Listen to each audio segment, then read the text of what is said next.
welcome to Vignettes, a show about this, that, and the other. As the name suggests, it has no discernible theme but slices of life that are interesting, albeit random, as seen by me.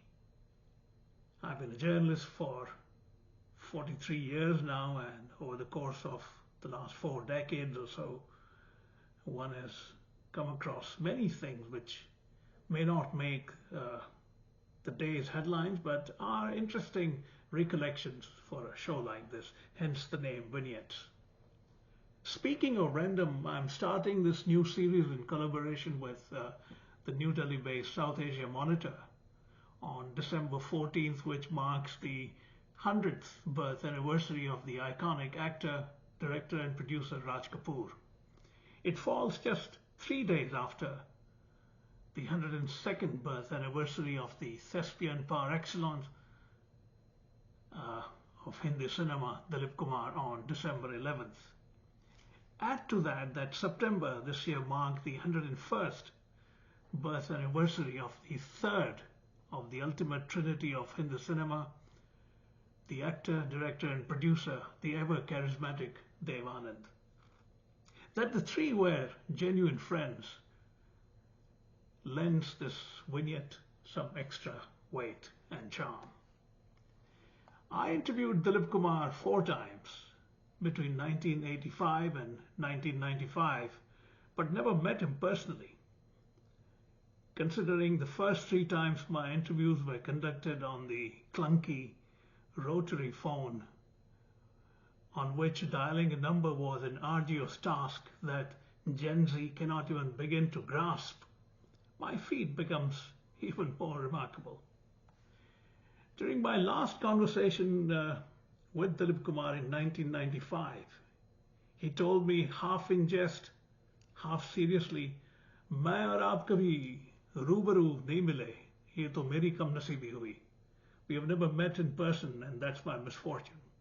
Of course, he knew that I knew that he was saying it mostly in jest and somewhat in earnestness. I'm talking about Dilip Kumar, like I said, because December 11th was his 102nd birth anniversary. A feature that stood out for me during all my interviews with him was his all-world grace, charm, and linguistic cadence. Let me cite an example. My third interview with him was sometime in April or May of 1988.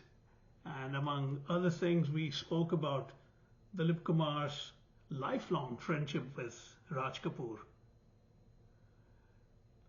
Raj Kapoor was very unwell in those days, and Dilip Kumar was acutely conscious of that. As it turned out, Mr. Kapoor passed away a few months later that year. In that context, during the interview when Mr. Kapoor was still alive, Dilip Kumar told me, "Chhaya Sahab, I request you to be extra careful when you quote me about Raj Kapoor. मैं लाले को बहुत प्यार करता हूँ. हम दोनों की दोस्ती बहुत पुरानी है. कोई ऐसी वैसी बात ना आ जाए कि लाले को ठेस पहुँचे." I love Lala, Lala being their term of endearment for each other. Ours is an old friendship. Let nothing slip in that might hurt him. I had to gently remind Dilip Kumar that I was a hard news journalist with a great reputation for accuracy in my reporting.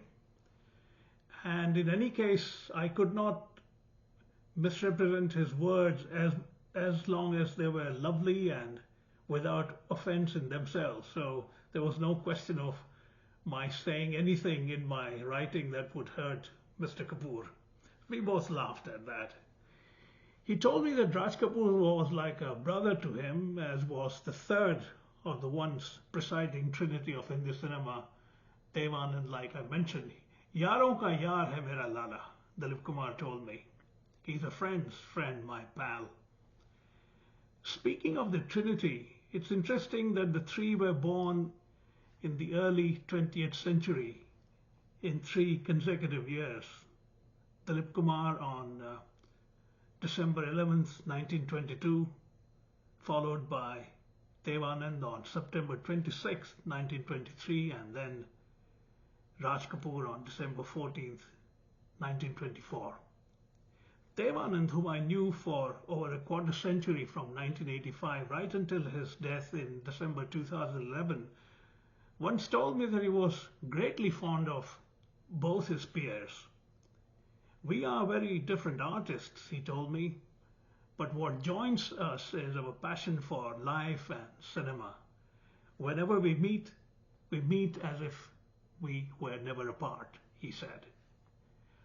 I never met Raj Kapoor nor interviewed him on phone, but it was obvious to me that if the three were together anywhere, they would not just light up that place, but form an island of fame and artistry that would be the envy of the film world. Having known Mr. Anand so well and having interviewed Mr. Khan, incidentally, Dilip Kumar's off-screen name was Yusuf Khan, hence Mr. Khan, I can tell you that those Hindi cinema artists who emerged in the 1940s had a certain elan and charisma that one does not find these days anymore.